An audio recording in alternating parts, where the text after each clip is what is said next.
Running a business comes with a lot of what-ifs. But luckily, there's a simple answer to them. Shopify.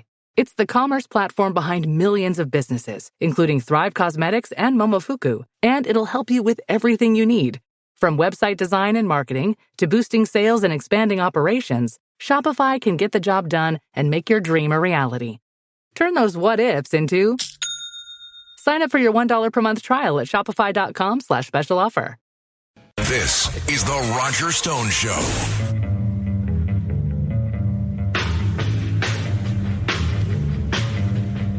Welcome back, folks. This is The Roger Stone Show, the Red Apple Audio Network. My advice right now is to go to the App Store and download that app to your phone so you don't miss any of the great programming we have here at Red Apple.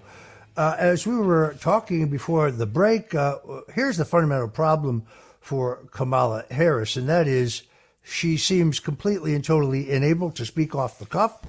She's even terrible with the teleprompter. Suddenly now she pledges to hire hundreds of new Border Patrol agents and to crack down and close down our border. Pardon me, maybe I'm mistaken. Hasn't she been in office for 3+ years? In fact, wasn't she designated by President Joe Biden as the border czar? Maybe it was ABC and NBC who used the word czar, but he very, very clearly gave her responsibility for the border. And now suddenly she thinks we need to seal it. How dumb does she really think we are?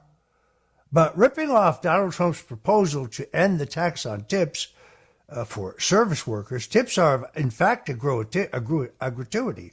Therefore, they're a gift. They should not be subject to tax law. Now, suddenly, Kamala Harris, losing supporters in the swing state of Nevada, in the bartenders and hotel workers union, makes it sound like it's her idea. She can't hide, folks. She's going to have to do a press conference. She's going to have to do a one-on-one interview with an unbiased reporter. She's going to have to debate. I think she's going to have to debate more than once. Anyway, let's move from the politics to the legal. My guest today is David Schoen. He is a renowned criminal defense lawyer as well as a litigator. He's focused primarily on extremely complex civil and criminal matters. He also is a fine appellate lawyer. He is specialized in the area of civil rights and voting rights. But he is, to my mind, and I've said this before, I think he is the single most brilliant lawyer I have met or seen in the 45-year career I've had in public affairs. And that's because he's that rare lawyer who understands that it's not just what happens in the courtroom and in your filings that determine your case, that all of the external factors, press coverage, media coverage, all of these things have to be taken into consideration. David Schoen is a strategist. He's not just a brilliant lawyer, but he is a strategist. He very ably represented President Donald Trump in one of his impeachments, of course, was David Schoen, who very famously produced the devastating video of numerous Democrats, including Chuck Schumer and Maxine Waters and many others, calling for violence. He is a graduate of the Columbia University Law School. He got his Juris Doctor at Boston College Law School. He is also, interestingly, gone to, Georgetown undergrad, I guess that is. But most importantly and interestingly, also a graduate of the Actors Studio and Herbert Berghoff Studio, which may show why he is a truly great trial attorney. David Schoen, thank you for joining the Roger Stone Show. Thank you very much for having me. But when it comes to brilliant strategists, nobody's in your class. Well, I appreciate that, but you stand above all others in my view. I wanted to get your take on a number of important things. But first and foremost, I want to get your take on President Joe Biden's proposal for Supreme Court reform. This would very extensively change the Constitution, so we would now have term limits for justices, a binding code of conduct, and a constitutional amendment to limit presidential immunity. Now, the last one is kind of obvious because the Democrats just got burned.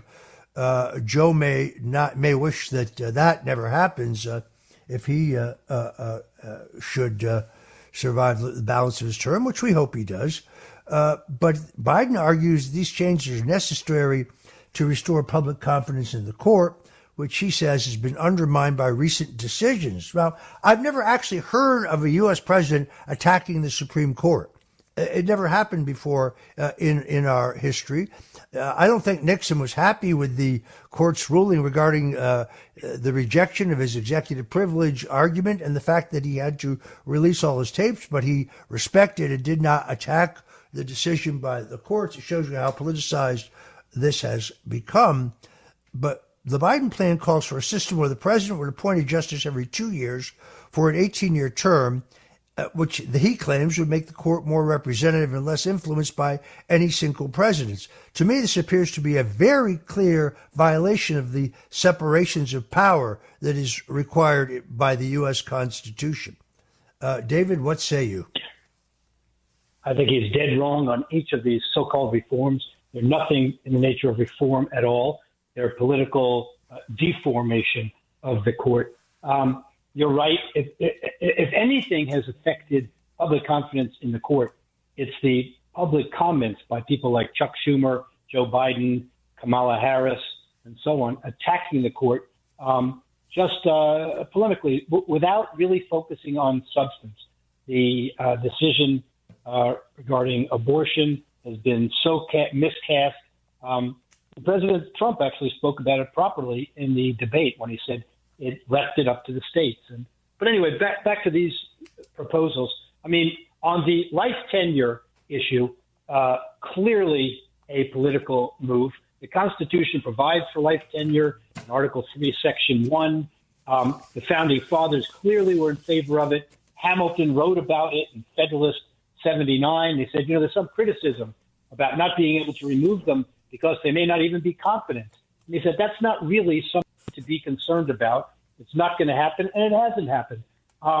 You had previous presidents who made selections to the Supreme Court. It turned out to be very different, have a very, very different judicial philosophy than was anticipated.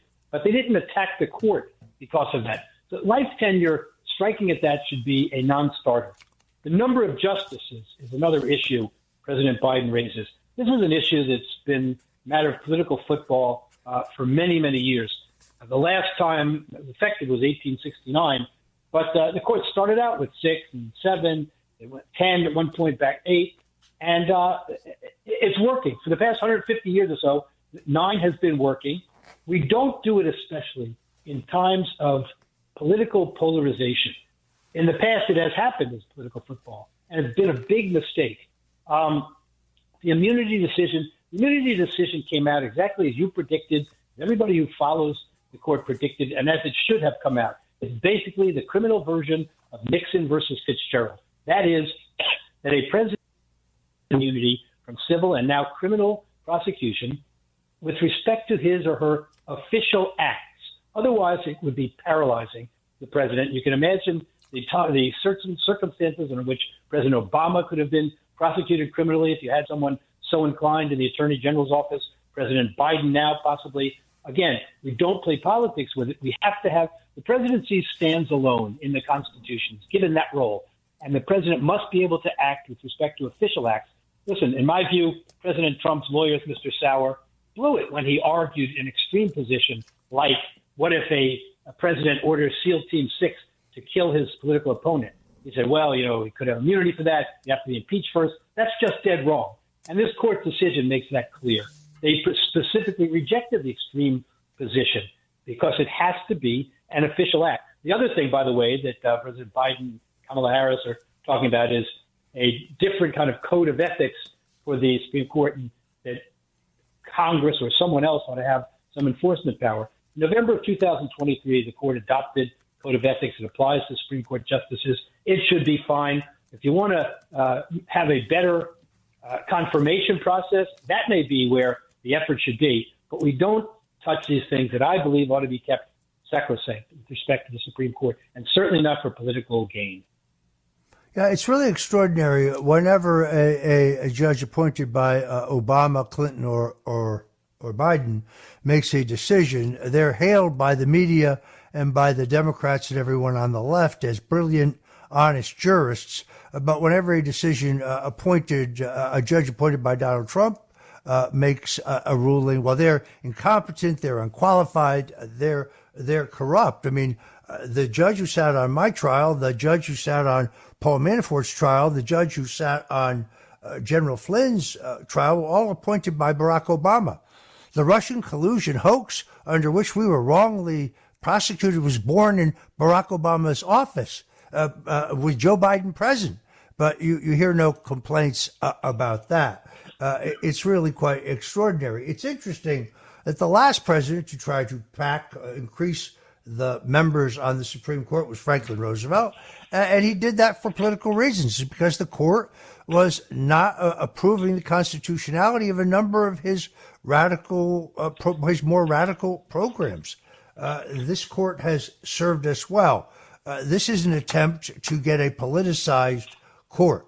If Joe is so concerned about ethics, where is his proposal to stop members of Congress from actively trading stocks and having a stock portfolio? How did Nancy Pelosi, Yeah, that's what I was going to say. He might change his position on that now. Since Pelosi turned against them, maybe he thinks it's appropriate for people like Pelosi to have some curb on their investments.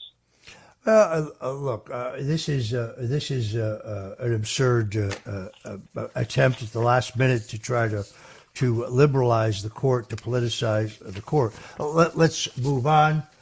We saw that the Supreme Court returned Jack Smith's case in D.C., the election interference case, I guess you would call it, back to the trial court judge. But then, surprisingly, rather than asking to expedite, which he's done from the beginning of this process, making it clear that they had to have a trial before the election because this is, in fact, a politically motivated election interference case, now he wants to go slow in the face of this immunity decision by the Supreme Court. David, what do you make of that? Well, Jack Smith has major problems here. That court, Judge Chutkan, is going to have to deal with at least two major issues: the immunity decision that came back and the Fisher case, which said that basically in this case, the obstruction statute, which is two of the counts, 20-year counts, should not apply in this case. They limited that to the obstruction by impeding or hurting the availability of a document with respect to an official proceeding. Jack Smith may try to somehow now cabin this within that statute, but it shouldn't be able to. Everybody knows this case was about the speech that was made and so on, and it's been taken out of context. So Judge Chutkan's going to have to deal with all of those, and the clear direction by the court on remand of the immunity decision was to analyze which acts were official acts. And so in that case, you've got to go back and see what was presented to the grand jury, because an important part of that immunity decision is not only does the president have immunity for official acts, but from an evidentiary standpoint, the prosecution cannot use evidence related to official acts to then bring a charge with respect to an unofficial act. So what was the grand jury told with respect to official acts that might have led them to indict? The problem is exacerbated in the New York case in front of Judge Merchant, by the way, because in that case you've had a trial. And so the real question now is going to be what official acts evidence was used before the grand jury to get the indictment, and what official acts evidence was presented to the jury that would have then tainted the verdict. So this immunity decision has significant repercussions. Judge Chutkan, it's clear that her agenda was to move this case as quickly as possible, to interfere, let's say, with the elections going on, or to treat that as if the election were a non-event. And that's not appropriate either. These judges like to say, well, I'm treating President Trump just like any other litigant.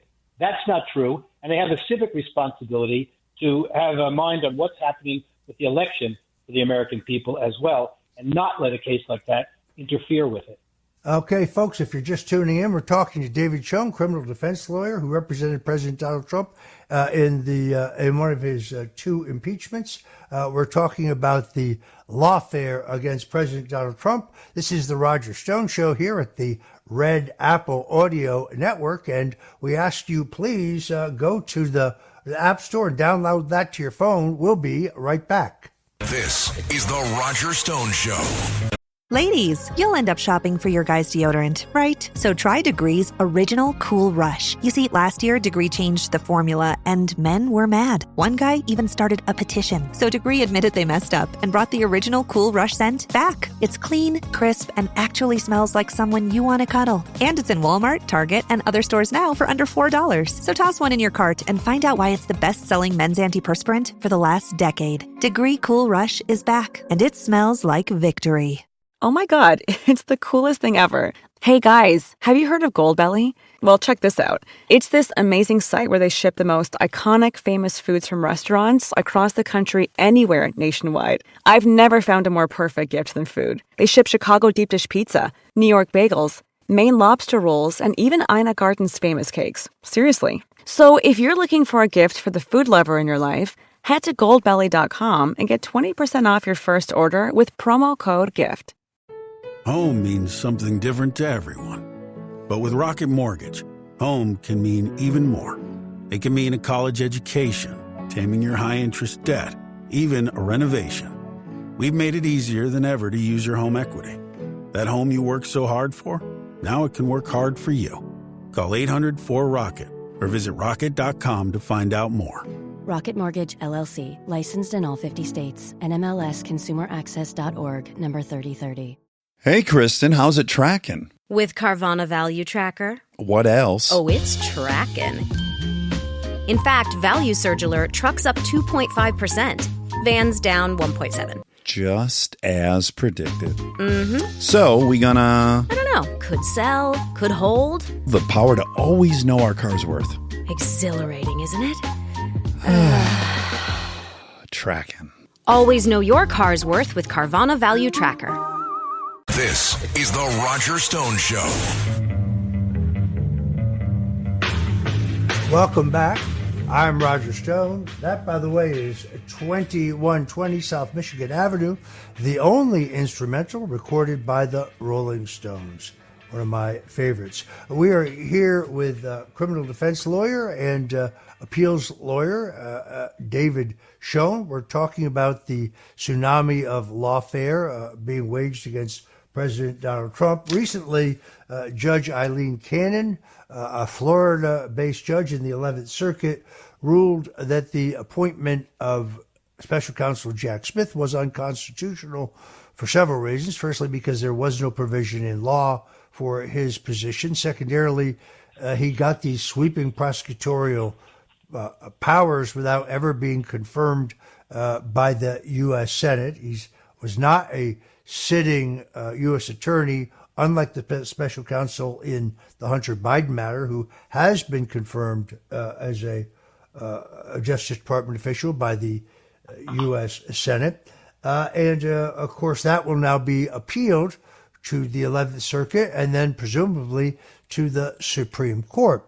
So I guess I've followed this argument for a long time. I've read all of the pleadings in the so-called and filings in the so-called documents case. Yes, when I predicted in a surreptitiously and illegally recorded video at Mar-a-Lago, a video that showed me saying nothing whatsoever wrong, I predicted that I thought this was going to happen. That's because I can read. And I was familiar with this argument because it had been brought by one of the witnesses in my case, and it was, I think, incorrectly decided in the D.C. Circuit. But I guess my question for you, David, is what do you think of the case? What do you think the time frame? What do you think will happen in the circuit, and what will happen in the at the Supreme Court? Because of course, if Judge Cannon were to be fully upheld, it would mean that the indictments by Mr. Smith against Donald Trump in D.C. are also faulty. Right. Well, I think it's a brilliant decision. For anyone to say, as some have said, that this is a frivolous decision, no basis in law, It's absolutely outrageous, misleading, and that person must not have read the decision. One can reasonably disagree with it, but it's not a frivolous decision by any means. And I happen to think Judge Cannon has it right. You know, you mentioned earlier how the media was remaking political figures and arguments. They've done the same with these judges. They constantly attack Judge Cannon because she's the only one who's really called it straight like a judge calls it. She's got a terrific background. She comes from prosecution side and so on. But I think in this case she's right. And by the way, there's an additional argument that she wrote about. She questioned the lawyers about this and wrote about that she believes also strikes down Jack Smith's appointment as unconstitutional. And that's the Appropriations Clause argument under Article 1, Section 9, Clause 7 of the Constitution. That is, the Treasury can only be used to fund appointments that are made by law. And since her position is this is not an appointment that comports with the law for the reasons you said, it violates the Appointments Clause under Article 2, Section 2, Clause 2, it couldn't have been funded. And he has basically an unlimited funding. So I think she's right. I thought the lawyers should have brought it in the D.C. case. I said that from the start. We saw in the argument in the D.C. case, the immunity argument, the judges on the Court of Appeals specifically asked President Trump's lawyers to address this argument because it was raised in an amicus brief by former Attorney General, and they were interested in it. And the lawyer got up and said, well, we haven't raised that issue. In the Supreme Court, Justice Thomas already has expressed his interest in the issue. Where does it go from here? As you noted, the prosecution, Jack Smith, has appealed it to the United States Court of Appeals to the 11th Circuit, and that circuit is a pretty broad spectrum. So I think to some degree, it depends on who's sitting on the court, on the panel that hears it. But ultimately, it will have to go to the United States Supreme Court.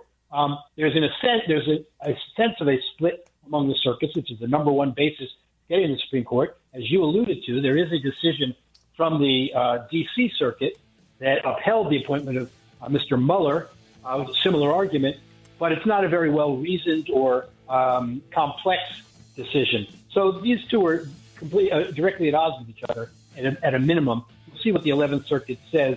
But I think it's a very important argument. By the way, you mentioned Hunter Biden. I'm sure you're aware, Hunter Biden's lawyer, very capable lawyer, has raised this argument. He now is saying, given Judge Cannon's...